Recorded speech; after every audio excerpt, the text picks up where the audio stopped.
ओम नमो भगवते वासुदेवाय।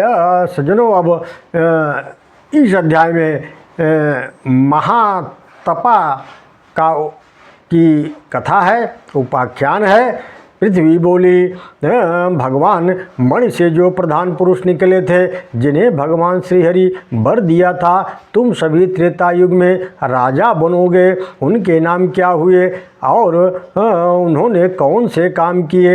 वाराह भगवान कहते हैं, प्राणियों को प्रश्रय देने वाली पृथ्वी देवी मणि से जो सुप्रभ नामक प्रधान पुरुष था, वह त्रेता युग में एक महान उदार राजा हुआ। महाभाव सतयुग में, प्रथम सतयुग में महाभाव नाम से एक प्रसिद्ध राजा हो चुके हैं। वे ही पुनः त्रेता युग में राजा श्रुतकृत हुए। मणि से उत्पन्न हुआ सुप्रभु प्रभु उन्हीं के घर पुत्र रूप में उत्पन्न हुआ। एक दिन की बात है, राजा प्रजापालक शिकार के लिए सघन वन में गया, जहाँ बहुत सुंदर आश्रम दिखाई पड़ा। परम धार्मिक महातपा ऋषि निवास करते थे। वे निराहार रहकर तपस्या करने में लीन थे। सर्वत्र यज्ञ कुंडों से यज्ञ के धुएं उठ रहे थे। ब्राह्मणों द्वारा यज्ञ आरंभ था। सर्वत्र दृष्टि डालते हुए राजा उस उत्तम आश्रम के भीतर प्रवेश किया। वहाँ जाने पर अत्यंत तेजस्वी मुनिवर महातपा दिखाई पड़े। ब्रह्म वेत्याओं में शिरोमणि वे ऋषि कुकुशा के आसन पर बैठे थे। महातपा का दर्शन पाकर प्रजापालक को मृग की बात ही भूल गई। ऋषि के सत्संग से उनके विचार शुद्ध हो गए। धर्म के प्रति दृढ़ एवं अद्भुत आस्था हो गई। ऐसे पवित्र अंतःकरण वाले राजा प्रजापालक को देखकर महातपा मुनि ने उनको आसन एवं आदि से आतिथ्य सत्कार किया।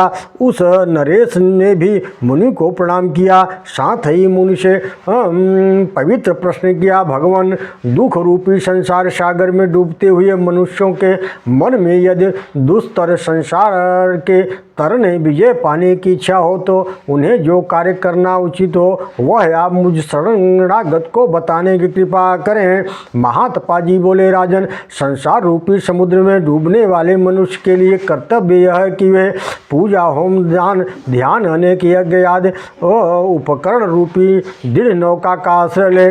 नाव बनाने में कीलों की आवश्यकता होती है। ये उपयुक्त पूजा आदि जिनसे मोक्ष मिलना निर्विवाद है, कीलों का काम देती है। देव समाज में से बड़ी रस्सियों की आवश्यकता पूरी हो जाती है। अतः अब तुम प्राण आदि के सहयोग से त्रिलोकेश्वर रूपी नौका को तैयार कर लो। भगवान नारायण ही त्रिलोकेश्वर हैं, उनकी कृपा से नरक में नहीं जाना पड़ता। हे राजन, जो बड़भागी जन उन देवेश्वर को भक्ति पूर्वक प्रणाम करते हैं, उनकी चिंताएं शांत हो जाती हैं और वे उनके उस परम पद को पा लेते हैं जो कभी नष्ट नहीं होता।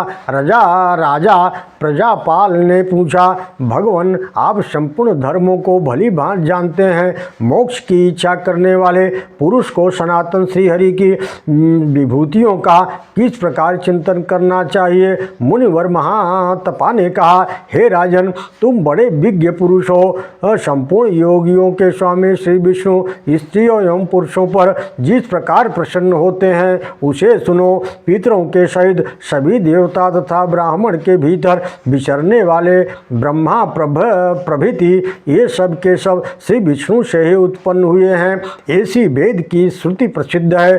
अग्नि, अश्विनी कुमार, गौरी, गजानन, शेषनाग, कार्तिकेय, आदित्यगण, दुर्गा सहित 64 मातृकाएँ, 10 दिशाएं, कुबेर, वायु, यम, रुद्र, चंद्रमा, पितृगण, इन सबकी उत्पत्ति में जगत प्रभु श्रीहरि विष्णु की ही प्रधानता है।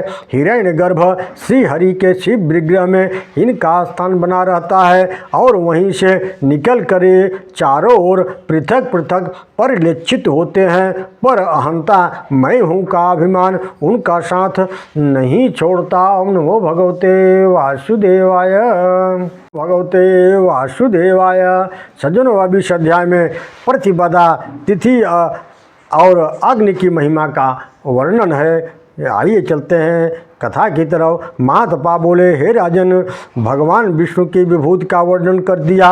अब तिथियों का महात्म कहता हूँ, उसे सुनो। जब ब्रह्मा के क्रोध से अग्नि का प्रागट्य हुआ तो उन्होंने ब्रह्मा जी से कहा, मेरे लिए तिथि निश्चय करने की कृपा कीजिए, जिससे मैं पूजित होकर संपूर्ण जगत के प्रत्यक्ष मैं प्रतिष्ठा प्राप्त कर सकूं। ब्रह्मा जी बोले, हे श्रेष्ठ अग्निदेव, देवताओं, यक्षों, गंधर्वों के भी पूर्व तुम सर्वप्रथम प्रतिपदा को उत्पन्न हुए हो और तो तुम्हारे पश्चात इन सब का यहाँ प्रागट्य हुआ है। अतः प्रतिपद नाम की यह तिथि तुम्हारे लिए विहित होगी। इस तिथि में हविष्य से जो तुम में हवन करेंगे उन्हें संपूर्ण देवताओं और पितरों की प्रसन्नता प्राप्त होगी। 4 प्रकार के प्राणी, अंडज, पिंडज, स्वेदज, उद्भिज तथा देवता, दानव, मानव, पशु एवं गंधर्व, ये सभी तुम में हवन करने पर तृप्त हो सकते हैं। तुम्हारे प्रति श्रद्धा रखने वाला जो पुरुष प्रतिपदा तिथि के दिन उपवास करेगा, केवल दूध के आहार पर ही रहेगा, पूजित होगा। इस जन्म में वह पुरुष प्रतापी धनवान रूप वाला राजा होता है और मरने पर स्वर्ग में उसे परम प्रतिष्ठा प्राप्त होती है। इस प्रकार ब्रह्मा जी के बताने पर अग्निदेव मौन हो गए। उनकी आज्ञा के अनुसार दिए हुए लोक अग्निलोक को पधारे। जो मनुष्य प्रतिदिन प्रातः काल उठकर अग्नि के जन्म के संबंधित इस प्रसंग को सुनेगा, वह संपूर्ण पापों से छूट जाएगा, इसमें कोई संदेह नहीं है। ओम नमो भगवते वासुदेवाय।